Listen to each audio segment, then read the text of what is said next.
L'OM a jamais premier pendant une semaine, est-ce qu'on l'avait pas annoncé ici? La FIA qui décide de pourrir notre Grand Prix, il y a comme un air de déjà-vu, et performance plus que rassurante pour La Rochelle dans un top 14 complètement fou, on en parle cette semaine sur Papier Bulle. Comment ça va, Bulle? Ça va très, très bien et toi, je te pose la question, même si on était ensemble il y a 2 heures, comment ça va? Eh bah écoute, ça n'a pas bougé, ça va toujours très bien.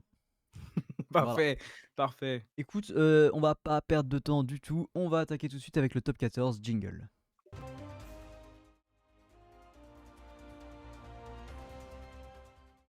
Et donc vous le voyez cette semaine, comme toutes les semaines, il y a eu 7 matchs de top 14. Je dis comme toutes les semaines, mais en fait pas tout le temps, parce que bah, il y a une semaine où il n'y en a eu que 6.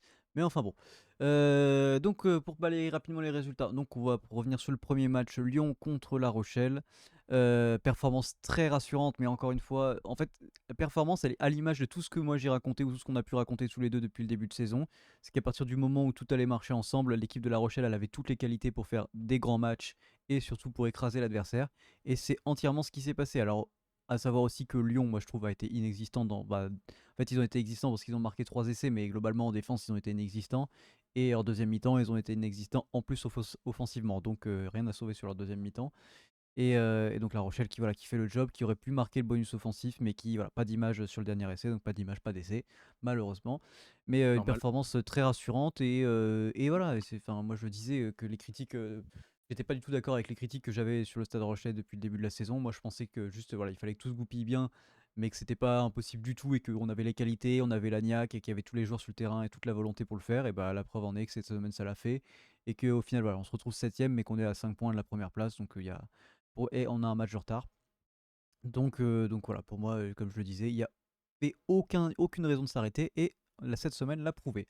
Dans les autres résultats importants, donc le Racing sur un match un peu de merde qui bat la section paloise, donc qui était premier mais qui malheureusement ne conserve pas sa première place. Donc résultat 15 à 10 pour le Racing.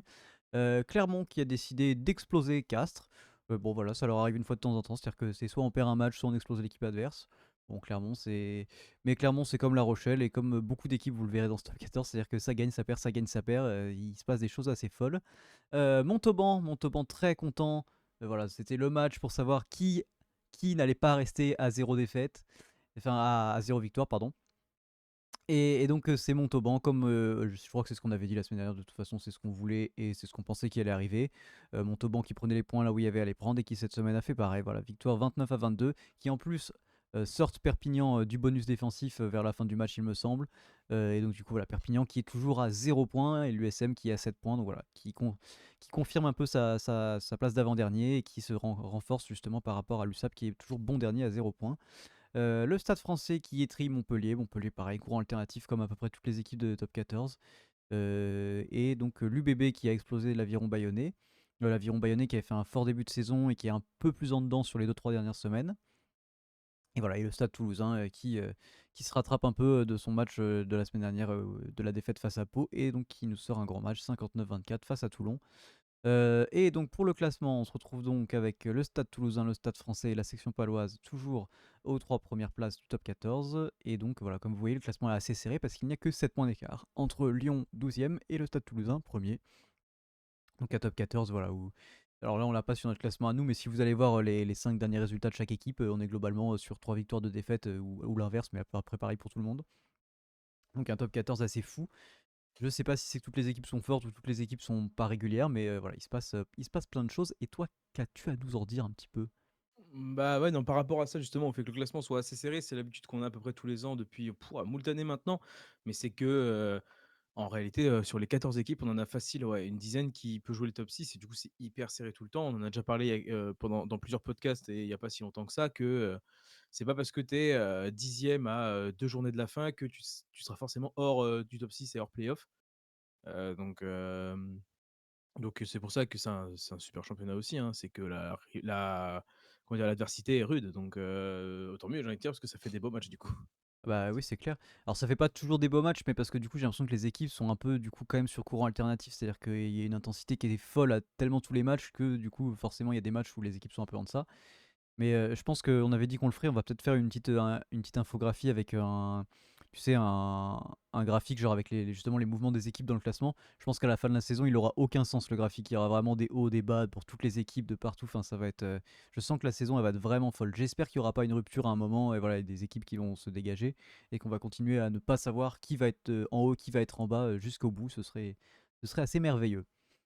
Écoute, rien d'autre à dire de plus, je pense, sur le top 14. Non, ouais, moi personnellement rien de plus, non. Eh bah écoute, on va tout de suite passer à la Ligue 1, pas du tout, au Sport Méca. Donc je nous remets sur le grand affichage et on va pouvoir déblatérer, débriefer de ce qui s'est passé ce week-end en Sport Méca et je te laisse attaquer avec la MotoGP.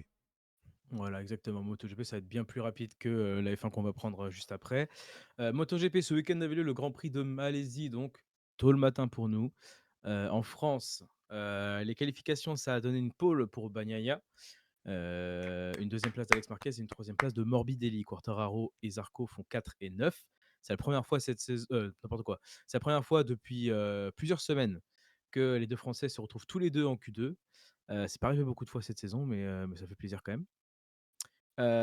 Course sprint, victoire de Bagnaia. Marquez fait deuxième. Ça, pour l'instant, c'est comme les qualifs. Et juste Aldeguer qui est troisième. Fabio fait 6 et Zarco fait 8. Donc, ils prennent tous les deux des points. C'est une bonne nouvelle aussi pour le championnat. Ça fait un peu de remontée pour les deux. Et le Grand Prix, on pensait que Bagnaia allait faire un super week-end. Et non, il a chuté. Non, il n'a pas chuté, pardon, au Grand Prix. Il a eu un problème mécanique. Il était en tête Ah, pas de chance. ou deuxième, je crois, mais un problème mécanique. Voilà, et du coup, bah, là, pour le coup, pas de chance. Pas de chance. Il aurait pu mettre beaucoup de points et repasser peut-être devant Bezzecchi au championnat. En tout cas, c'est pas le cas.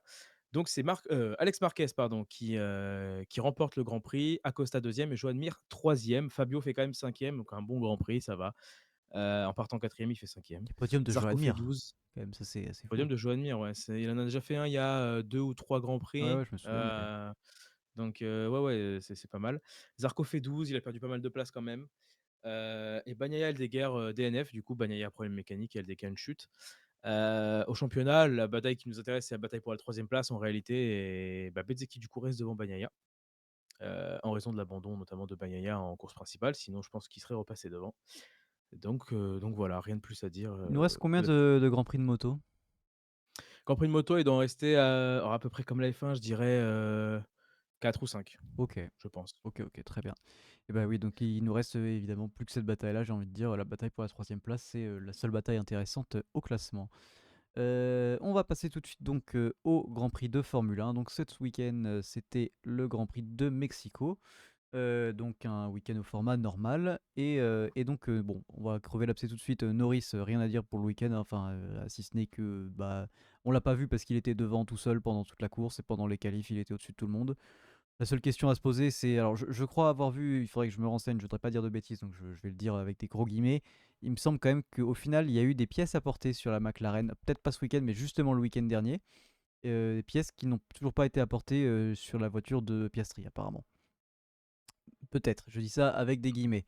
Ça ne m'étonnerait pas, parce que apparemment c'était pour régler un problème, justement, enfin un problème de compréhension de la voiture et de ce que Norris arrivait à faire avec. Bon, apparemment, ça a l'air de plus que régler le problème, ça a l'air d'améliorer la bagnole pour Norris, mais pas pour Piastri. Bref, avec des très gros guillemets, parce que j'ai pas l'info sûre, donc je veux pas dire de bêtises. Mais c'est vrai que c'est quand même étonnant de voir, enfin, à voiture égale, je veux dire, c'est pas, on parle pas du deuxième baquet Red Bull, on parle de deux pilotes qui ont été très performants, et d'un coup, il y en a un qui éclate l'autre.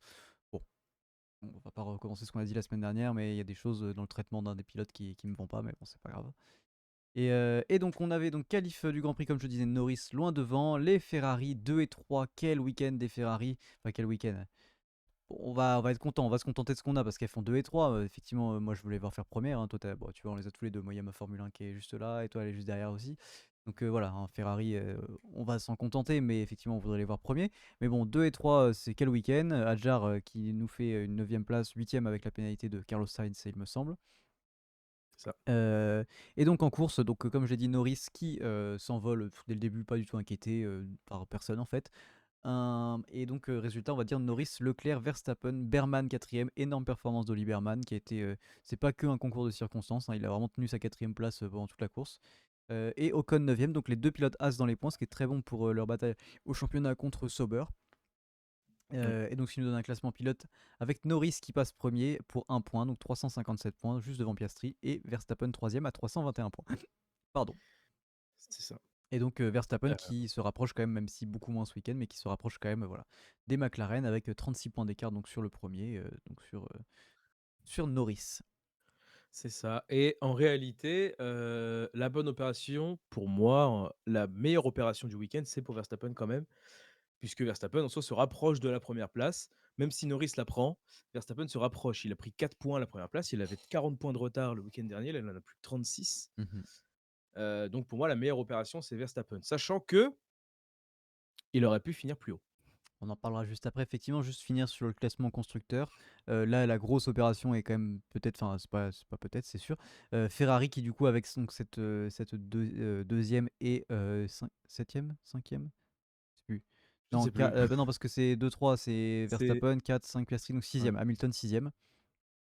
Donc la grosse opération pour Ferrari. Hamilton qui a été pénalisé de 10 secondes pendant la course, on y reviendra. Et donc voilà, donc la gros week-end pardon, de Ferrari qui prend la deuxième place avec 356 points, Mercedes juste derrière avec 355 et Red Bull là derrière avec 346. Donc voilà, donc là pareil, la deuxième place au constructeur, ça va être la seule bataille qui va nous intéresser un tout petit peu quand même, enfin en termes de constructeur, même si au pilote il se passe encore des choses. Et donc on va pouvoir revenir à cette course. Oui, vas-y. Du coup, je viens de vérifier, Hamilton 8e, pas 6. Il y a les deux Mercedes Eh avant. oui, les deux Mercedes. Ah oui, on va y revenir aussi sur les gestion des Un pilotes peu, ouais, Mercedes quand même. c'est vrai. Donc la course Norris, rien à dire, si ce n'est rien à dire. Premier virage chaotique, premier virage avec beaucoup de gens qui partent à gauche, certains qui prennent l'échappatoire, certains qui ne la prennent pas, certaines qui rendent les places, certaines qui ne la rendent pas. Aucune pénalité pour personne. En fait, ce que j'aime bien, c'est surtout que en soi, genre, ils ont pas tous réagi de la même façon. Il y en a qui ont réagi de la bonne façon, il y en a qui ont réagi d'une autre façon, mais qui du coup, apparemment, toutes les façons leur vont à la FIA. Il n'y a pas une bonne façon de faire. Donc bon, déjà, c'est une info. Et surtout, il y a pas eu de pénalité parce que c'est le premier tour. Bon, je trouve la semaine dernière, Piastri a eu une pénalité alors que c'est un accrochage au premier tour. Après, je vous en veux pas. Voilà. Et donc après, non, une bataille Hamilton-Verstappen. Verstappen qui va un peu au contact quand même, qui va nous sortir Hamilton de la piste et tout ça. Hamilton qui du coup court-circuite en ne prenant pas exactement la chicane de la... Enfin, en tout cas, l'espèce de chicane de sortie officielle et de retour officiel sur la piste prévue par la FIA. Excusez-nous, c'est vrai que les F1, quand elles vont à 150 km/h, qu'elles arrivent d'une grosse ligne droite, elles peuvent se permettre de prendre un virage à 90 degrés sur une piste qui fait genre à peu près 1 mètre de large. C'est vrai que ça, on n'avait pas compris. Donc Hamilton qui a été pénalisé de 10 secondes, énormissime pénalité, hein, vraiment 10 secondes pour un retour sur la piste où il gagnerait un avantage. Dans le même cas, d'autres pilotes qui ont fait des coupures n'ont pas été pénalisés. Max Verstappen qui va au contact sur le virage n'est pas pénalisé. Enfin voilà, c'est la grosse pénalité du week-end, c'est pour Hamilton. Bon, on n'a pas compris pourquoi. Ouais, un peu l'impression qu'il était bon, alors il y en a un autre qui était dans le viseur de la FIA, mais bon, peut-être qu'il pouvait pas faire grand-chose, c'était Sainz, mais Oui.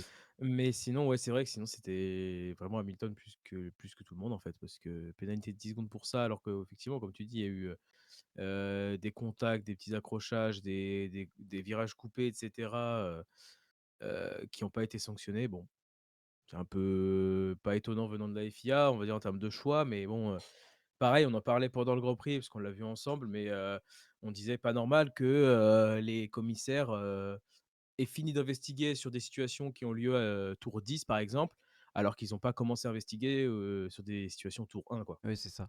Donc, Donc puis ouais, c'est surtout qu'en fait, le gros problème, et on va y revenir, bah, c'est le problème, c'est de la gestion de la FIA pour ses commissaires pilotes. Il n'y a pas de commissaire pilote délégué.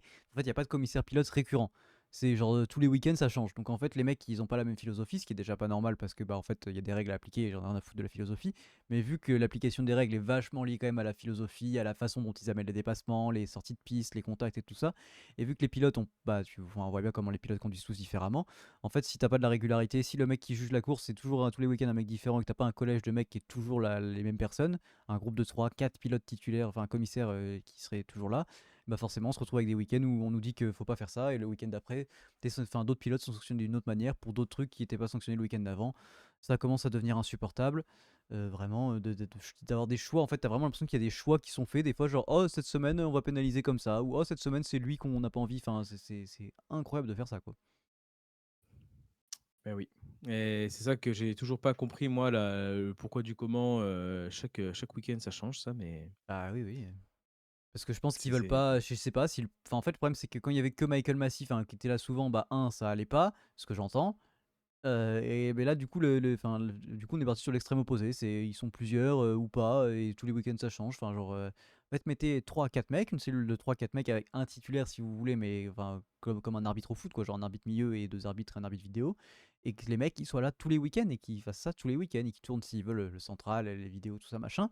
Mais que voilà, on ait au moins des décisions et une application de la réglementation qui soit cohérente chaque week-end de course, parce que là, c'est insupportable. C'est au petit bonheur la chance de savoir si tu vas être pénalisé ou pas, quoi. Donc bon, à un moment, tu peux pas rouler pareil toutes les semaines. Enfin, si, tu peux rouler pareil toutes les semaines et ne pas avoir les mêmes conséquences sur ce que tu fais, donc c'est insupportable. Et puis voilà, bah, voilà, on va arriver à la fin de la course où du coup on a ces deux grosses batailles. Donc pour la deuxième place avec un Verstappen avec une stratégie medium soft qui a extrêmement bien marché, qui revient à fond sur Charles Leclerc deuxième, et une bataille pardon, pour la quatrième place avec donc Oli Berman qui s'est bien défendu toute la course, mais un Oscar Piastri plutôt motivé, heureusement, enfin j'ai envie de dire, sur la fin de course, et qui revenait sur Oli Berman. Et donc Carlos Sainz qui part en tête à queue en spin dans le stadium, qui se met tout de suite à la sortie, et enfin un dégagement prévu à cet effet, et la VSC qui sort quasiment, enfin pas tout de suite, mais quand même relativement rapidement pour une fois. D'habitude, ils auraient mis. En fait, si, parce que, en fait, au final, quand on a vu la course, on s'est dit que c'était long, mais au final, c'était pas si long que ça parce qu'il y a des courses où ils auraient mis 2, 3, 4 tours où ils auraient laissé le drapeau jaune et après ils auraient mis la VSC, et ils auraient fait ça cette semaine, on aurait eu une bataille en piste. Alors que là, ils ont mis un tour à mettre la VSC, mais du coup, c'est bien, il restait un tour et demi de course, donc bah, la VSC, elle a flingué le dernier tour de course, quoi. Enfin, les deux derniers tours de course en l'occurrence, pour une voiture qui était dans un dégagement, pour une voiture qui n'allait pas être tapée. Il n'y avait pas de débris sur la piste, il y avait quelques débris à côté, mais bon, bah, c'est-à-dire que c'est un endroit où les voitures ne vont pas. Et potentiellement un début d'incendie, j'ai cru comprendre, sur la voiture de Sainz, mais encore une fois, c'était pas un endroit qui posait problème. Enfin, il y avait aucune raison de mettre cette VSC, un double drapeau jaune ou un drapeau jaune c'était suffisant, il n'y a pas besoin de plus, quoi. bah, oui. C'est dommage, hein, parce que, bah, très honnêtement, Verstappen pour moi aurait passé Leclerc, hein. Je Oui, je pense au vu du pense. rythme qu'il avait et je pense de la niaque qu'il avait, ce Grand Prix là, parce que Leclerc s'est globalement, je pense, fait chier dans le Grand Prix et là, ça aurait été le premier duel du Grand Prix, quoi. Donc Verstappen, lui a remonté, il a fait des dépassements et cetera, donc c'était différent comme, mindset un peu.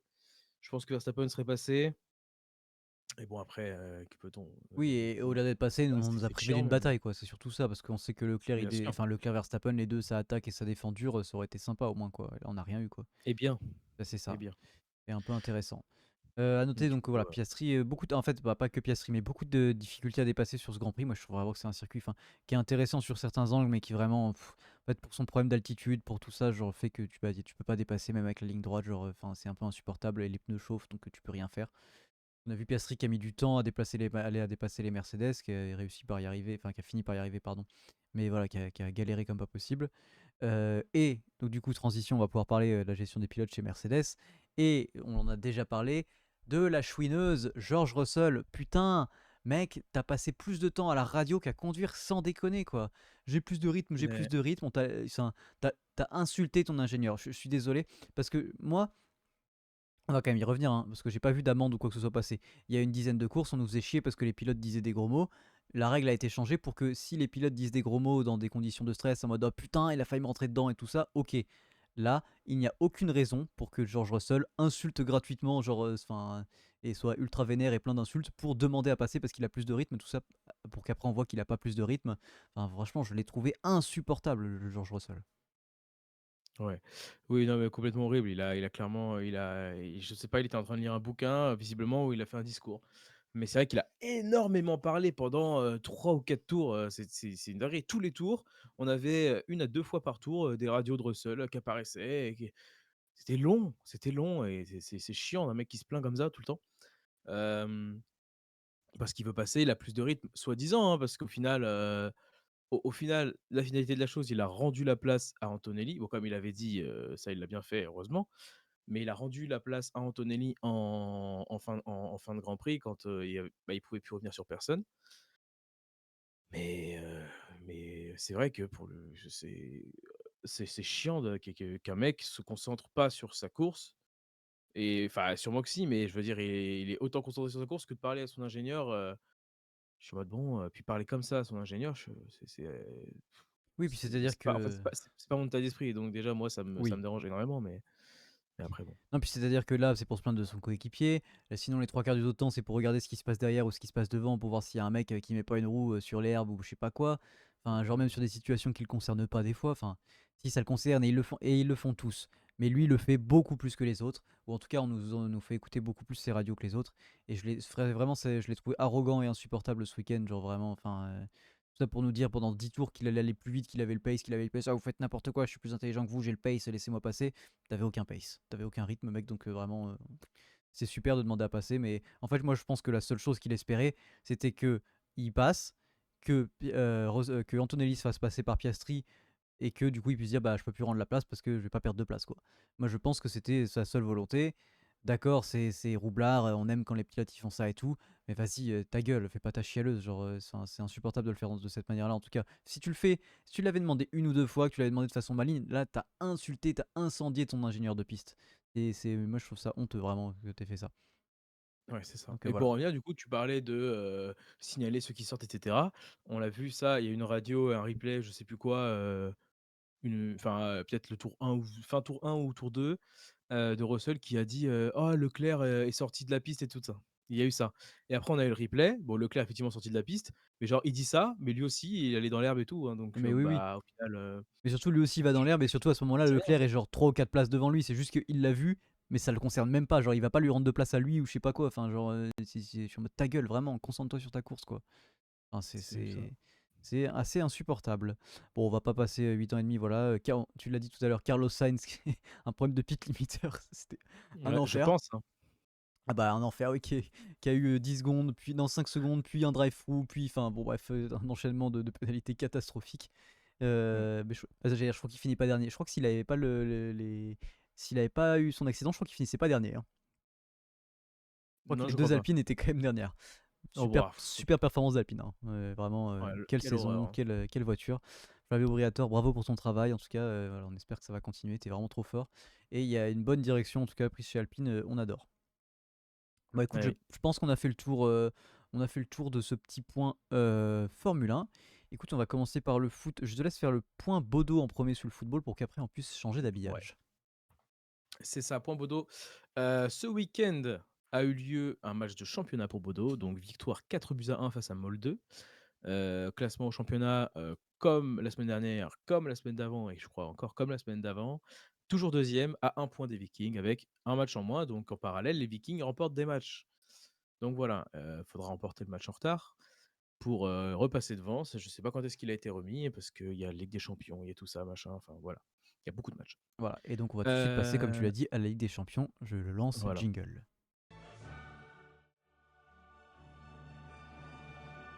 Et donc, semaine de Ligue des Champions. Exactement, donc je vais continuer avec Bodo, Ligue des champions. Cette semaine, Bodo affrontait Galatasaray. Défaite 3-1 face aux Turcs. Mené 3-0, revient à 3-1. Bah, après, rien de plus à dire, quoi. Oui, deux buts Galatasaray est pris au-dessus. dès le début quasiment, donc et compliqué. C'est Donc, ça, donc voilà. c'est ça, c'est ça. C'est bien dommage, mais bon. Ensuite, mardi, on a eu les principales rencontres Barcelone-Olympiakos, enfin, en tout cas le Barça qui jouait, qui a remporté le match 6-1, donc sans trop de problèmes. Et le PSG, le soir même, face à Leverkusen, qui s'est dit: «Tiens, il y a eu 5 buts d'écart à ce match-là, et ben, on fera la même chose». Remporter 7-2 ce match-là, avec beaucoup de buteurs différents, puisqu'il y a eu 6 buteurs différents. Désiré Doué par 2 fois, Kvaratskhelia, pardon, Nuno Mendes, Dembélé et Vitinha. Alors, pardon, On a je vu le match t'arrête 30 secondes. Ça fait que 5 là. ouais, Et ça fait que 6 buts. il y a eu un contre son camp, je crois. Ah, peut-être. C'est ok. C'est ça et je l'ai pas noté du coup. C'est ça. Oui, c'est ça.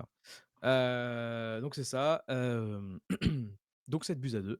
Un match à sens unique, hein, grossièrement. C'est-à-dire que, Leverkusen a eu un carton rouge direct, Andrich a donné un coup de coude, dans la bouche de Désiré Doué, heu, qui a failli sortir d'ailleurs et qui, genre 10 minutes après marque 2 buts, donc bon, voilà. Mais du coup, carton rouge pour Andrich, défenseur central de Leverkusen et quelques minutes après, carton rouge pour, Zabarny, enfin deuxième carton jaune pour Zabarny. Discutable dira-t-on, mais bon, Ouais, bah il pour a qu'à l'ensemble de pas son œuvre en défendre 30 comme ça. minutes, quoi. Il a qu'à pas défendre, de cette manière-là, toujours, à vouloir couvrir le ballon, attendre, et cetera, en fait, il veut jouer la faute à chaque fois plutôt qu'essayer de dégager le ballon, donc tant pis. Voilà, j'ai envie de dire tant pis, et je suis fan du Paris Saint-Germain, hein, donc c'est moi qui le dis, donc tant pis pour ça. Mais bon, le PSG a que ce soit 11 contre 10 ou à 10 contre 10, le PSG est bien meilleur évidemment que Leverkusen. On a quand même eu droit au plus beau but du match, je pense, de la part d'Alex Garcia, une frappe de 25 mètres, pleine lucarne, magnifique frappe, Ah oui, oui, pur, magnifique frappe, pur. ah ouais, incroyable. Donc au moins on a eu un beau but dans le match, mais sinon le match n'était pas dingo. Évidemment, le Paris Saint-Germain a dominé, mais c'était pas non plus, Ça restait un match exceptionnel. bizarre, hein. Ouais, c'est un peu bizarre, notamment, voilà, 2 cartons rouges, bon, Mmh. un peu chelou. Voilà pour les matchs du mardi. Le mercredi, on a eu, Bayern de Munich qui affrontait Bruges, et je me rends compte que je n'ai pas mis le score, alors je vais le chercher. Alors je Voilà, dirais victoire victoire du Bayern. 4-0 du Bayern. Kane, évidemment buteur pour changer, mais aussi, et là je le note, c'est, Karl, un jeune, alors j'ai son prénom, je vais aller le chercher parce qu'il faut le retenir, ce gars-là. Boum, boum, boum, Lennart Karl, 17 ans, qui a marqué un but somptueux face à Bruges, un magnifique but. Retenez ce nom puisqu'on va en parler un peu plus tard. Incroyable but de Lennart Karl. C'est vrai que, pour le coup, ça fait quelques mois, années, on va dire, que le Bayern de Munich n'avait pas forcément fait jouer de jeunes à eux qui étaient aussi, imposants. Le dernier en date pour moi, c'est Moussiala, et là, ouais, Lennart Karl, nous a mis quand même un sacré but. Là, on me fera peut-être, un petit TikTok, pour mettre le but, ce but-là et un autre dont je vais parler un peu plus tard, mais très, très beau but, de Lennart Karl. Ensuite, on a eu Chelsea-Ajax, donc Chelsea qui a gagné 5-0 face à Ajax sans trop de soucis. Francfort-Liverpool, Liverpool qui s'est fait peur, mené 1-0, mais au final, victoire, 5-1. On a Ekitike et Konaté qui sont buteurs côté français, et on a enfin un Florian Wirtz décisif, enfin depuis le début de la saison.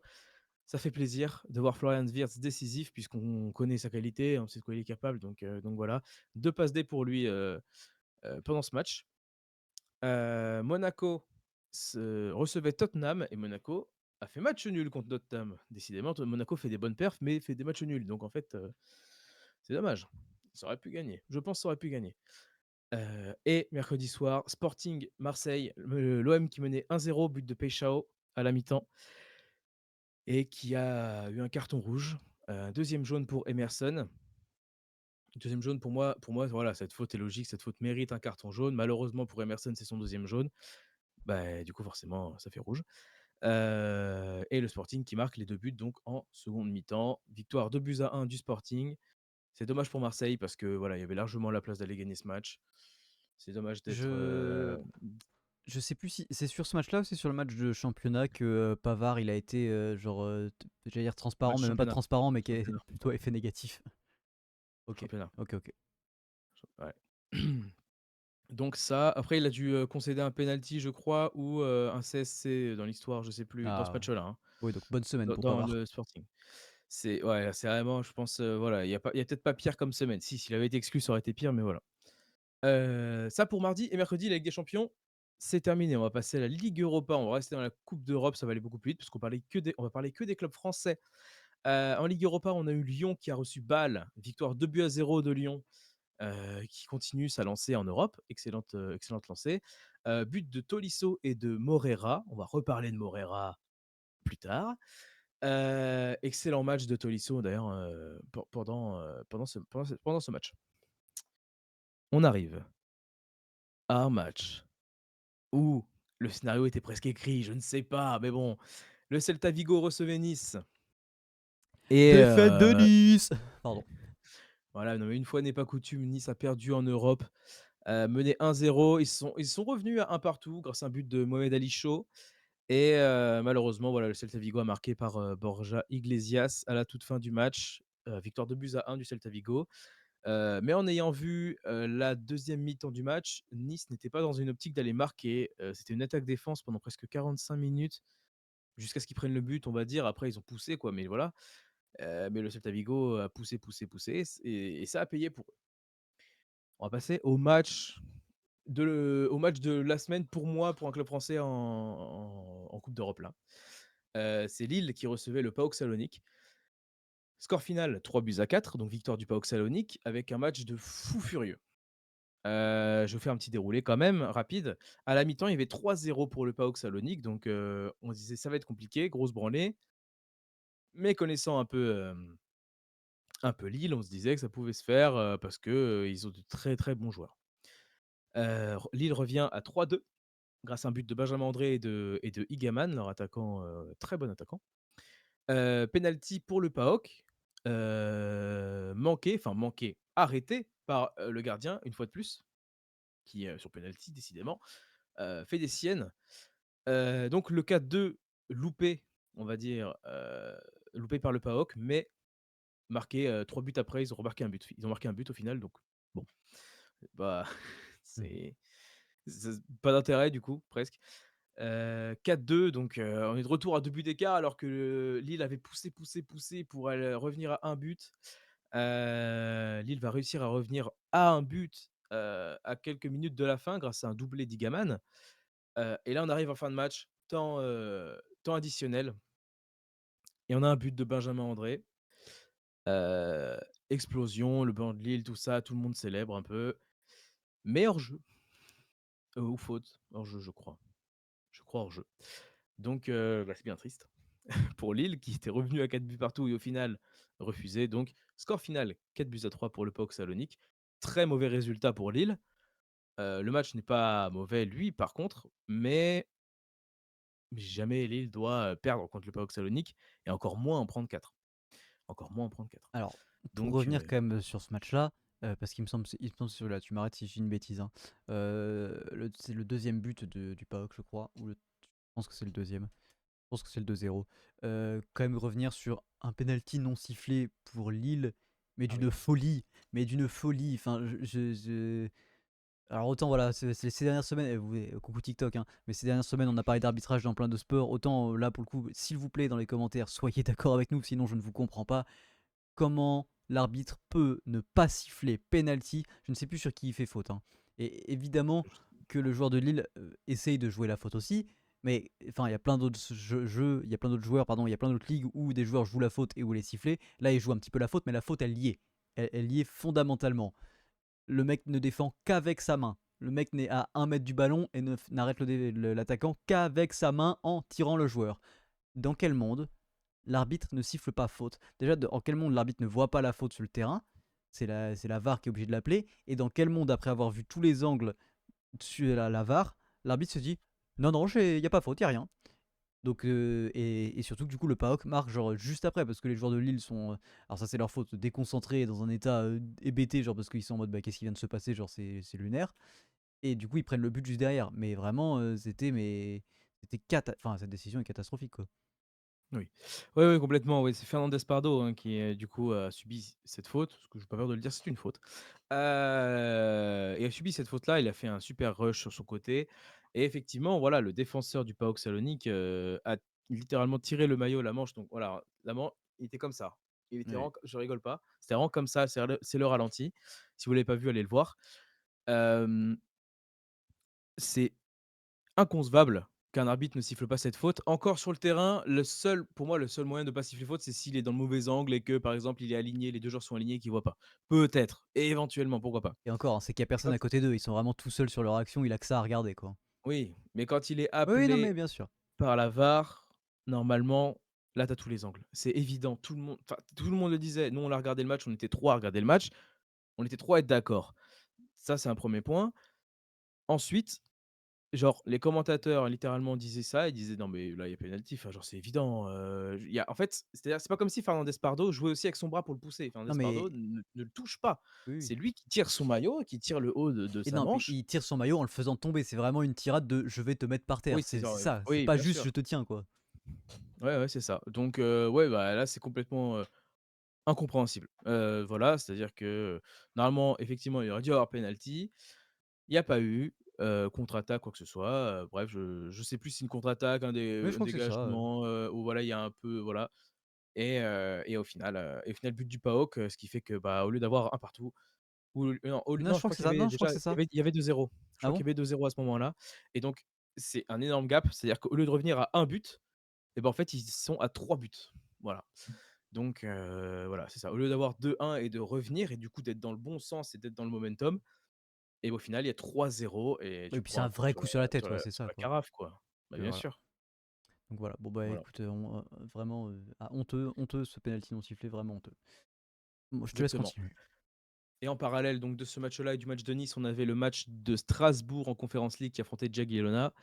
Match, grossièrement dominé par, Strasbourg, qui avait énormément plus d'occasions que son adversaire, mais qui n'a pas réussi à remporter le match. Match nul, ils étaient menés 1-0 déjà, mais match nul, but du diable argentin de Panicelli, qui est exceptionnel, qui est le quatrième ou cinquième, je ne sais plus, meilleur attaquant meilleur buteur des 5 grands championnats.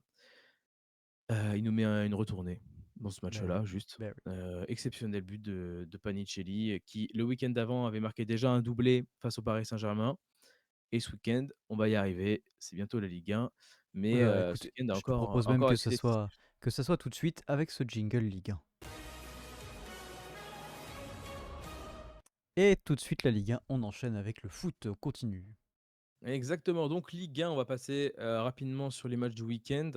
1re affiche du week-end, Brest-PSG remporté par le Paris Saint-Germain 3-0, doublé d'Achraf Hakimi et but de Désiré Doué. Je vais parler un peu du classement, mais à la fin de ce point Ligue 1. Monaco recevait Toulouse, victoire 1-0 de Monaco. Lens recevait Marseille et Marseille est tombé, heu, dans le Nord, 2-1. Et là, dans ce match-là, c'est Pavard qui n'a pas été, extraordinaire, qui n'a pas été un grand footballeur, voilà, mais qui a concédé un penalty, qui a été transformé et qui a marqué contre son camp. Voilà.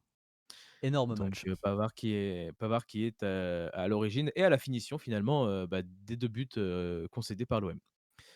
Le carton du week-end, on va dire que c'est Lille qui a cartonné 6-1 face à Metz. Voilà. Juste à la fin du match, carton jaune complètement con, reçu par Haraldsson. Il a reçu un carton jaune pour gain de temps. À la fin du match, il menait 6-1. OK. Bon, très con, quand même de prendre un carton pour ça. Bah, ça prouve les mentalités quand même des trucs qu'on n'aime pas, quoi, des joueurs qu'on est enfin, c'est nul de faire ça. C'est très nul comme façon de faire, mais bon. Et enfin, l'affiche du week-end, le prime time du dimanche soir, c'était entre Lyon et Strasbourg. Gros duel entre le 5 et le 6e, je crois, ou 4 et 5, un des 2. Mais remporté par Lyon. Remporté par Lyon, Lyon qui était mené 1-0, but de Panicelli, un magnifique but, une magnifique tête décroisée, lucarne opposée, côté opposé, superbe tête, magnifique. Lyon est revenu à hauteur de Strasbourg grâce à, un CSC de Doucouré. Je vais en reparler de ce Doucouré, ça va arriver, puisque Strasbourg pardon, s'est retrouvé à 10 dans ce match-là. La situation, c'est qu'il y a un ballon qui doit être joué entre Tolisso et un autre joueur de Strasbourg, je ne sais plus lequel. Tolisso essaie de chercher la faute, il obtient la faute, c'est une faute rien du tout, mais voilà, il le pousse un peu dans le dos au moment du duel, il y a faute, c'est normal. L'arbitre siffle, Malik Fofana récupère le ballon, se dirige vers le but. Tout ça, je le raconte, mais c'est allé très vite, hein. Et Ismaël Doucouré, je crois que c'est Ismaël Doucouré, oui, arrive et le tacle, c'est-à-dire le cisaille au niveau des jambes, Oui, enfin oui. voilà. Et du coup, carton rouge. Alors, étonnant, puisqu'au début, l'arbitre ne voulait pas donner de carton parce que il a dit: «Bah, j'avais sifflé avant la faute, ça c'est un fait de jeu qui a lieu après une faute, donc c'est pas sanctionné». Ce qui, en soi, est le cas Était la depuis quasiment jurisprudence dans toutes toujours. les ligues, c'est que s'il se passe un truc après que Voilà, l'arbitre ait sifflé, on siffle pas ce truc-là. c'est ça. Sauf que ils l'ont quand même appelé pour la VAR et la VAR l'a fait changer d'avis puisque il s'avère que le tacle est un tacle complètement d'anti-jeu et un énorme tacle. Mais pas dans le sens, très bon, hein, au contraire, un très, très mauvais tacle, puisqu'on voit la cheville de Malik Fofana se tordre, pas dans le bon sens, parce qu'on peut tordre une cheville vers l'intérieur, mais vers l'extérieur, c'est compliqué normalement. Elle était tordue vers l'extérieur. Donc Malik Fofana sorti sur civière, c'est ce qui a aussi fait changer, de décision l'arbitre, de voir la civière arriver et voilà, Doucouré exclu, donc Doucouré CSC et carton rouge. Voilà. Lyon se retrouve à 11 contre 10 donc et on a un éclair de génie de Morera qui est rentré pour remplacer Fofana justement, qui marque un super but, une superbe enroulée côté opposé. Ça fait 2-1 pour Lyon, score final 2-1. Lyon qui bat Strasbourg, ce qui était pas forcément ce qu'on pouvait donner, avant le début du match, mais tant mieux pour l'OL qui se rassure un peu avec une semaine parfaite, une victoire 2-0, en coupe d'Europe et une victoire 2-1 en Ligue 1. Le classement, vous le voyez, le PSG a repris la tête du classement avec 20 points devant Lens. Et oui, Lens qui a passé devant l'OM après les avoir battus. Lens 19 points, l'OM 18 points et l'OL 18 points également. C'est très serré la Ligue 1, c'est pas pour nous déplaire puisque, le 4e, peut avec une victoire, repasser premier. Donc tant mieux et j'espère que ça durera aussi, comme le top 14 par exemple parce que c'est sympa en fait d'avoir des duels un peu tout le temps et de se dire: «C'est pas fini, c'est pas fini». Voilà. Exactement. Je te propose qu'on passe rapidement sur les 3 derniers championnats, à commencer par la PL. Et donc, vous le voyez, les résultats de ce week-end et le classement après ce week-end de PL. Exactement, je vais commencer par Chelsea. J'ai parlé de Chelsea qui a, perdu contre Sunderland. Chelsea qui était sur une bonne lancée, qui s'est fait couper l'herbe sous le pied par Sunderland. Sunderland qui fait un excellent début de saison avec, le coach français Régis Lebris qui fait, de l'excellent travail avec Sunderland, qui les a fait monter en PL et là pour l'instant, c'est exceptionnel. Je parlerai du classement à la toute fin. United qui est sur une troisième victoire d'affilée face à Brighton, victoire 4-2. Mais Qu'est-ce qui qu'arrive-t-il se aux passe? Red Qu'est-ce Devils? qui se passe Mais à qu'est-ce qui se United? passe? Qu'est-ce qui se passe? Old Trafford, le théâtre des rêves et oui effectivement, pour le moment oui. Brentford a battu Liverpool 3-2. Ça c'est, une déroute complète. Une déroute complète pour Liverpool qui n'y arrive plus en PL. Ça fait 4 défaites d'affilée, ça va pas du tout pour Liverpool, Ah bon? c'est ah bah ah Ça bah oui, ça va pas pour Liverpool? Ah ah ouais? bah pas du tout Ah merde! Ah chiotte! et donc ça, heureusement qu'ils ont gagné cette semaine en Ligue des Champions, mais sinon Liverpool ça va pas. Ça va pas, ça va pas. Aston Villa a battu Manchester City 1-0. Très bon match d'Aston Villa, hein, qui bat, une équipe qui est allée vers de la qui est allée vers l'avant, depuis ces 3-4 dernières journées. Donc tant mieux, et bien joué Aston Villa. Arsenal, le leader, a battu Crystal Palace qui avait fait un bon début de saison. Eh oui. Mais voilà, Arsenal a battu Crystal Palace 1-0. Comme la semaine dernière, ils avaient gagné 1-0. Le buteur, c'est, Eze, le d'Arsenal donc, qui est un ancien joueur de Palace en plus, donc voilà, c'est pour l'anecdote, voilà. Il bat son ancien club, grâce à un but de lui-même, voilà. Et enfin Tottenham, qui avait fait un qui était pas mauvais sur ce début de saison, qui a gagné ce match 3-0, face à Everton. Au dernier match de ce week-end, c'était celui-là, sans trop de surprise du coup, victoire logique. Pour Tottenham, point classement, vous le voyez, Arsenal reste en tête et renforce grossièrement sa première place puisqu'ils ont plus d'une victoire d'avance. 22 points pour Arsenal. Bournemouth, exceptionnel Bournemouth, 18 points, deuxième.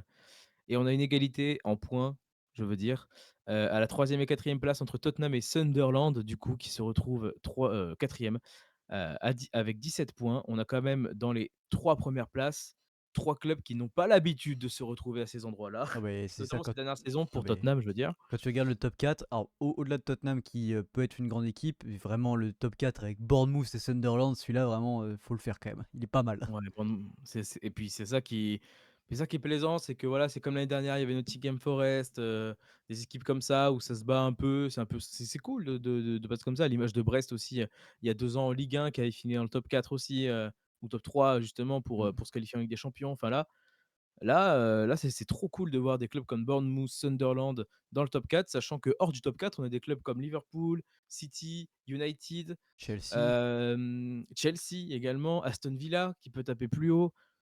Voilà. ah Crystal Palace qui a beh, fait un bon début de saison qui est redescendu, mais voilà. c'est-à-dire que si on en reste là, on se retrouve quand même avec Bournemouth comme tu dis et Sunderland en Ligue des Champions, ce qui est quand même plutôt marrant, quoi. C'est ça.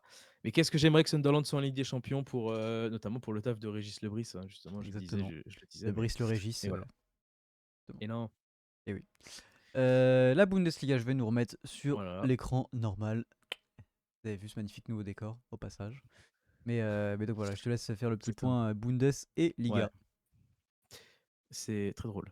Oui, Point Bundesliga rapide, donc on a eu ce week-end, le Bayern de Munich qui s'est imposé à Mönchengladbach face au Borussia, 3-0. Passe de Michael Olise, de côté français, on peut se rassurer pour ça, mais surtout et encore un but de, Lennart Karl, mais quel but! Encore une fois, quel but de Lennart Karl, je crois que c'est encore un bijou qui nous pond là, enfin c'est pas je crois, c'est sûr en fait. Donc ce jeune est à suivre, mais mais mais mais plus fort. qu'à suivre. Mais très, très fort. Évidemment, le Bayern, c'est toujours que des victoires. Voilà. Dans le week-end, on a eu aussi Leipzig qui a gagné 6-0, aussi. Un carton, je ne sais plus contre qui par contre, mais bon, voilà, ils ont aussi gagné Peu un importe. gros carton. Et la Oh le Liga. Liga! Ce week-end a eu lieu le Classico, le fameux Classico, en Liga entre le Real de Madrid et Barcelone au Santiago Bernabéu. Victoire 2-1 du Real de Madrid. Avec des buts de Mbappé et Bellingham pour le Real et de Fermin Lopez pour le Barça. Mbappé qui est sur, qui est en train de tout taper partout, c'est exceptionnel. Et Fermin Lopez qui est exceptionnel aussi, de par son talent, magnifique. Mbappé qui s'est vu refuser un but somptueux, mais normal, il y avait hors-jeu, hein, mais un but magnifique en première mi-temps, quelques minutes avant de marquer son but, au final. Voilà, Bellingham qui a mis littéralement un tap-in, qui a la majorité des buts de Bellingham, mais il faut les mettre les tap on va dire. Il y en a qui les ratent. Et voilà, Fermin Lopez qui conclut une action, menée par, Marcus Rashford. Donc victoire de buts à 1 dans un match houleux évidemment. Voilà, c'est un classico, beaucoup de cartons. C'est C'est pas un classico étonnant. avec une génération de débiles du côté du Barça, donc ça aide pas. Voilà, je veux pas m'étaler là-dessus parce que j'ai pas envie de m'étaler sur le classico, parce que c'est un match qui globalement me fait chier. Oui. Parce que c'est plus un match où justement ça va se battre, ça va être un peu rugueux, les tacs vont être rugueux et c'est pas du tout ce que j'aime moi. Parce que ça peut emmener à quelque chose de une blessure en fait, juste quelque chose d'horrible donc voilà, je vais pas m'étaler sur, ce match. Voilà. Et très bien, et bah donc c'est la fin du point foot et même plus largement du point sport. Et je crois qu'on va attaquer. Au vu du temps, je pense qu'on va probablement choisir de vous ne parler que d'un seul film. Mais comme tu l'as dit tout à l'heure, on était ensemble ces 2 derniers jours et on a pu aller au cinéma. Peut-être que la semaine prochaine, on vous parlera donc d'une bataille après l'autre de Paul Thomas Anderson que je t'ai fait découvrir parce que moi je l'avais déjà vu, mais voilà, qui est sorti maintenant il y a presque un mois, je crois, mais qu'on est allé voir donc juste là. Et on a aussi découvert Deliver Me From Nowhere, donc Springsteen, pardon, Deliver Me From Nowhere, le biopic sur Bruce Springsteen, et on va en parler tout de suite. Alors, petit point, donc c'est une adaptation d'un livre qui porte le même nom, donc d'un livre de Warren Zane, qui est en fait moi je vais le dire, hein, enfin je le ferai tout à l'heure pour avoir mon beau hook TikTok, vous verrez, mais qui est donc une adaptation d'une partie de la vie de Springsteen, genre contrairement à tous les autres biopics qu'on a pu voir récemment, qui sont à peu près tous les mêmes, qui ont à peu près les mêmes chronologies, le même temps passé sur chaque période de la vie des artistes.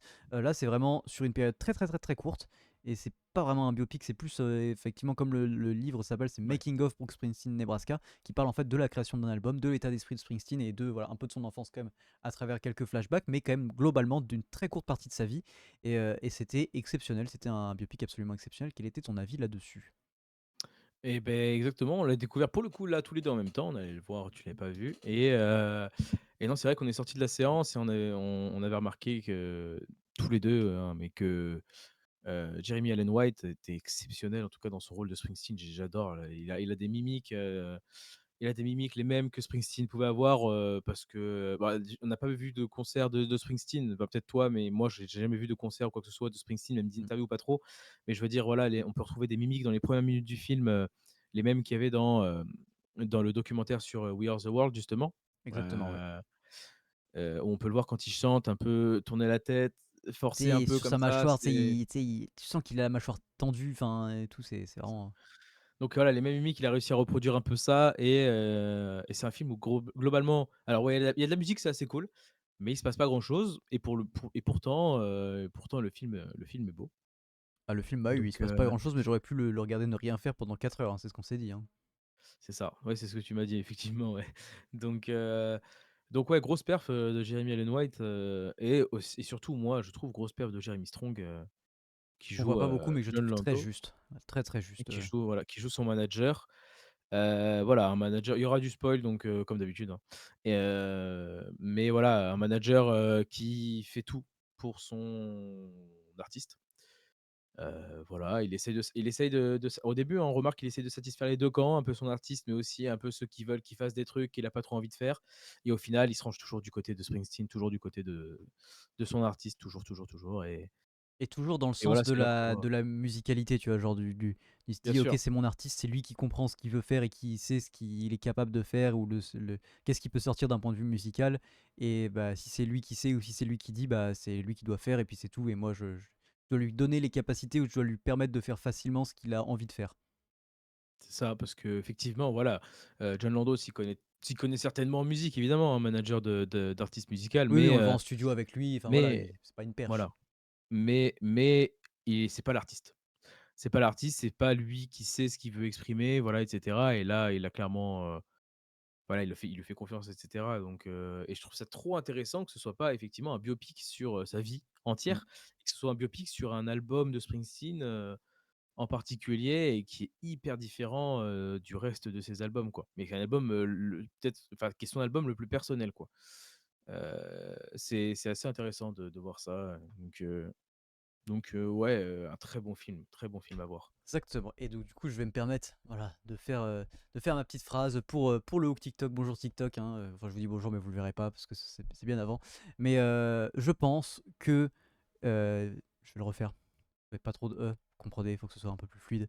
Donc, je pense que Springsteen Deliver Me From Nowhere de Scott Cooper est peut-être le meilleur biopic de ces dernières années. Et en tout cas, moi, c'est celui que j'ai préféré. C'est celui que j'ai trouvé le plus intelligent. Comme on le dit, parce que du point de vue de comment il traite l'action, le fait que ce soit juste une période courte, c'est bien plus intéressant. Il a pris un risque, c'est quelque chose d'original. C'est pas juste un biopic lambda avec 30 minutes sur son enfance, 30 minutes sur ses 20 ans, 30 minutes sur ses 40 ans et oh, après il est mort. Voilà, là on a un choix qui est fait, même si ça avait été raté, rien que pour le fait de ce choix, de cette originalité, et pour le fait d'avoir essayé de faire quelque chose de différent de tous les biopics qui sortent tous les ans maintenant, depuis Bohemian Rhapsody. Voilà, moi j'ai adoré ce risque qui a été pris, j'ai trouvé ça génial, et le film est extrêmement bien réalisé, extrêmement bien joué, donc pour moi, c'est peut-être le meilleur biopic de ces 10 dernières années. Je suis un peu du même avis, hein. Je suis globalement du même avis, en tout cas, si on parle de biopics, musicaux, Oui, en effet, parce que, bon, on a eu, il y a 2 ans Oppenheimer quand même qui est oui. sorti, qui est un très bon biopic, mais on parle de biopics musicaux là, seulement et en effet, se concentrer sur seulement une période de la vie d'un artiste, c'est rare pour un biopic, on a l'impression ces dernières années en tout cas, parce que, j'ai pas vu, le biopic sur, Bob Dylan, je l'ai pas vu. Oui, pas encore, moi non plus. Je sais pas s'il se concentre sur une partie de sa vie ou pas, mais je pense pas. Voilà, je veux pas dire de conneries, donc je dis: «Je pense pas». Mais voilà, Elvis, c'est pareil, ça c'est pas que sur une partie de sa vie, donc voilà, c'est en fait, même Bohemian Rhapsody, en réalité, hein, Bohemian Rhapsody, c'est la vie Oui, entière, bien sûr, Marley aussi, Rocketman aussi. Rocketman qui au demeurant pour le coup est un très bon biopic puisqu'il se barre un peu en couille et tout et qui est oui. vraiment un choix super. Mais pour Mais moi, voilà. Rocketman est un meilleur biopic, par exemple, est un des meilleurs biopics, qu'on ait eu, Ah hein. bah, de toute façon, Pour moi, moi est Rocketman tu vois, si je disais meilleur pour que Bohemian Rhapsody, je hein. suis d'accord avec moi quand je disais c'est un des meilleurs que j'ai vu ces dernières années, le seul avec lequel j'avais un doute ou qui pour moi fait débat, c'est Rocketman. Il y avait, Mmh. tu vois, qui est largement au-dessus de Bohemian Rhapsody, il y a pas de doute, quoi. Ouais, parce que, bah, moi, ce qui fait qu'il est au-dessus largement, déjà, premier truc, qui se suffit, c'est la performance De Taron Taron Egerton. Egerton. C'est quand même fou d'ailleurs que Rami Malek ait eu un Oscar et que Taron Egerton pour une performance que je trouve meilleure que celle de Rami Malek n'a Sûr, pas eu d'Oscar, quoi. exactement. Mais bien sûr, c'est-à-dire que Rami Malek, il ne chante pas, en fait. C'est pas lui qui chante. Non, je Je crois pas et puis même si sa performance est très bien, hein, y a rien à redire, hein, mais je suis pas sûr que c'était je suis même pas sûr que c'était la meilleure performance pour un artiste, de cette année-là. je pense pas. Je sais plus face à qui il était, mais ouais, c'est vrai que pour moi, s'ils étaient sortis la même année, Taron Egerton, est largement devant Rami Malek, pour l'Oscar, par exemple. Exactement et non, non, mais là, ouais, je trouve ça ultra intelligent. Je et puis même, en fait, je trouve que c'est l'intelligence de alors je sais pas si je crois que Scott Cooper est aussi, au scénario potentiellement et à la production, mais je trouve que l'intelligence surtout, là-dedans, c'est aussi de se dire que, c'est vraiment une intelligence d'artiste. Alors ça va peut-être pas parler à tout le monde, mais c'est-à-dire qu'on a vraiment un film sur la création musicale, sur le développement personnel, sur tout ce qu'il met de personnel, tout ce qu'il met de musical, tout ce qu'il met d'artistique, tous ses choix pour cet album, ses choix de création. C'est vrai qu'il y a peut-être des trucs que les gens vont passer complètement à côté, tu vois, mais tout ce truc où il dit ah bah là je veux prendre mon enregistreur cassette 8 pistes qui fait un son dégueulasse, mais en même temps c'est un truc qui est ultra analogique, qui est ultra vrai en fait dans ce que je vais pouvoir faire ressentir aux gens. Je veux pas de travail en studio parce que le travail en studio ça va dénaturer tout le côté vraiment touchant ou tout ce que j'ai pu apporter qui est vraiment genre une partie de mon âme dans l'album que j'ai enregistré chez moi tout seul. Enfin, je trouve que voilà, dans le développement artistique de l'album, dans son processus créatif, dans voilà, enfin, je trouve que c'est vraiment intelligent la façon dont c'est raconté, qui est potentiellement du coup enfin, grandement basé sur ce qui s'est passé dans la vraie vie, mais c'est vraiment intelligent. Je trouve que le film était intelligent. C'est vraiment ça que j'ai ressenti moi. Ouais, exactement, exactement. Et autre chose du coup, que j'ajouterais sur ce film-là, c'est, la relation en tout cas entre, Bruce Springsteen et son père, qui, quand on voit la relation qu'il avait avec son père quand il était enfant, on a l'impression, enfin on n'a pas l'impression, mais c'est un père violent, c'est un père alcoolique, qui fume, qui voilà, qui veut que son fils, soit un mec qui se batte, il veut qu'il fasse, limite il veut qu'il se finisse boxeur quoi, limite en gros c'est ça quoi. Il veut que son fils il soit là quoi, physiquement il soit là. Et on se rend compte que, fin du film, son père beaucoup plus vieux et la relation est tout autre en fait. Parce que son père est malade, du coup il est plus forcément, au top de sa forme comme il l'était au début. Il est malade et tout ça et pour le coup, Springsteen continue de faire tout ce qu'il faut pour son père, quoi. Donc et c'est ça, il leur a filé des sous, je crois, il leur a payé des factures ou je sais plus quoi parce qu'ils n'arrivaient pas à payer et tout. Voilà, il a aidé ses parents. Donc il y a aussi ça et je pense que son père aussi a eu un déclic ça et a changé un peu son état d'esprit là-dessus. Mais c'est vrai que, l'évolution de comportement du père de Bruce Springsteen envers son fils est assez sympa à voir, je trouve. Ouais, ouais. Et puis, en fait, je vais quand même revenir sur le fait que justement, je trouve que ce film bon, je n'ai pas d'autres mots, donc je vais dire intelligent. Mais c'est-à-dire qu'en fait, oui, c'est un film sur la musique, c'est un film voilà, sur la création. Mais en fait, il y a plein d'autres choses qui sont derrière. Parce que tu dis, il y a la relation avec son père. Mais il y a en fait, il y a toutes ces relations sociales à lui qui, du coup, en fait, pour moi, s'entremêlent vachement du coup avec son processus créatif. Parce qu'en fait, on va vite le comprendre. C'est un film évidemment voilà, très artistique, mais c'est un film aussi sur la dépression, parce que vraiment, Ouais. enfin, elle est mentionnée qu'à la toute fin du film, mais c'est un truc permanent de l'état de Bruce Springsteen à ce moment-là. C'est vraiment un truc justement qui le pousse dans ses retranchements, qui le pousse à faire des erreurs dans ses relations sociales, qui le pousse à être compliqué, à avoir une relation toxique, compliquée avec les gens, une relation compliquée à l'amour, une relation compliquée avec son père. Enfin, on comprend voilà il y a eu des choses et en fait voilà notamment tu vois on les voit pas beaucoup comme tu dis il y a la relation avec son père, il y a la relation avec sa petite amie et sa fille, la relation avec son manager. Et en fait, c'est un film qui parle de plein de trucs, et donc notamment de la dépression, mais qui est traité bien plus intelligemment que juste, oh, on va faire un film pour montrer que le mec est dépressif. Genre là, c'est pas du tout mentionné dans le film. C'est vraiment un truc de mal-être, et du coup, qui se ressent dans sa musique et dans sa façon de pas arriver à faire sortir ses émotions dans sa musique. Mais vraiment un truc de mal-être permanent qu'on ressent chez lui qui est fou. Et du coup, on en revient à la performance de Jeremy Allen White, mais je trouve qu'elle est incroyable parce que justement, il n'y a pas de mots là-dessus avant la fin, mais tu comprends tout le temps qu'il est dans un mal-être permanent et qu'il est pas yimbe, genre, enfin, mais que c'est plus compliqué que juste, oh, j'ai la flemme, ou oh, je suis triste, ou oh, machin. Genre, il y a un vrai truc de dilemme intérieur, de profondeur, de sombre, enfin, tu vois, de côté sombre, c'est ce qu'il dit dans sa musique, et je trouve ça super en fait. Ouais, ouais et du coup, qui se ressent aussi dans les plans parce que a beaucoup de plans qui sont très sombres, Mm. qui sont, bon, à titre personnel, mes plans préférés, parce que ils sont vraiment magnifiques, je trouve. Les plans sombres du film sont magnifiques. Hem, donc ouais, c'est ça, ça se ressent, ça déjà, ouais, son état intérieur se ressent par son é par ce par ce qu'il laisse retranscrire, en tout cas, ce qu'on voit à l'écran de lui et par l'image en elle-même, l'éclairage et cetera, tout retranscrit bien ce qu'il ressent intérieurement donc effectivement, oui, là-dessus, je te rejoins complètement. C'est un très, très bon film, très bon biopic. Ouais. Moi, j'aimerais beaucoup que Jeremy Allen White Mmh. soit nommé à l'Oscar cette année. Moi aussi. Voilà, qui a déjà gagné plusieurs alors Golden Globe, il me semble, et Emmy Award merde, je vais pas y arriver, que j'ai vu en plus en partie The Bear, voilà, sur Disney+, donc où il joue un chef d'un restaurant. Stephen Graham qui a gagné aussi l'Emmy Award du meilleur acteur dans un second rôle, il me semble, cette année, pour Adolescence, ou meilleur acteur tout court dans une mini-série, pardon, pour Adolescence. Donc Stephen Graham, voilà, qui j'ai trouvé incroyable donc, dans le rôle du père de Bruce Springsteen. Globalement, il y a pas 36 000 acteurs, enfin, voilà, on suit vraiment beaucoup Bruce Springsteen, il y a pas, 36 000 choses qui se passent à côté. Mais voilà, on va dire que les 3 acteurs principaux qui sont Stephen Graham, Jeremy Strong et Jeremy Allen White, sont extrêmement doués, ou en tout cas ont été extrêmement doués sur ce film et extrêmement performants, et voilà, ça nous a donné un super film. C'est ça et en plus de Jeremy Allen White, moi je verrais bien, John Lando, nommé pour meilleur second rôle, hein. Bah, je pense après le truc c'est qu'on le voit vraiment pas beaucoup en Ah, soi. Il Jeremy est Strong, pardon. Oui, on le voit, effectivement, vraiment pas beaucoup. Au final, enfin, je le trouve très juste dans toutes ses apparitions, mais on le voit pas tant que ça. Au final, vraiment, il est très Ouais, peu, ouais, quoi. ouais. Donc je pense qu'il y aura d'autres choses cette année, et notamment pour moi meilleur acteur dans un second rôle, à moins qu'il soit nommé pour meilleur acteur. Mais bah, on en parlera peut-être plus la semaine prochaine, parce que là je sais pas si on va couper ou pas. Ouais. Mais la performance de Sean Penn dans Une bataille après l'autre, enfin, s'il est nommé dans la catégorie meilleur acteur dans un second rôle, pour moi c'est à lui qu'elle ira, je pense. En tout cas que la statuette ira, ça me paraît plutôt évident en tout cas aujourd'hui. Oui. Et bah voilà. Écoutez, ça va faire 1 heure. Je pense qu'on va faire en wrap. Je pense qu'on va se garder l'autre film pour la semaine prochaine. Faire un petit podcast encore une fois un peu plus court, mais en même temps 1 heure c'est déjà pas mal. Nous parler de petites infos en vrac, pour finir, non, mais en tout cas de nos petits recos culturels, ou de qu'est-ce qu'on a fait culturellement parlant cette semaine. Et je te laisse commencer.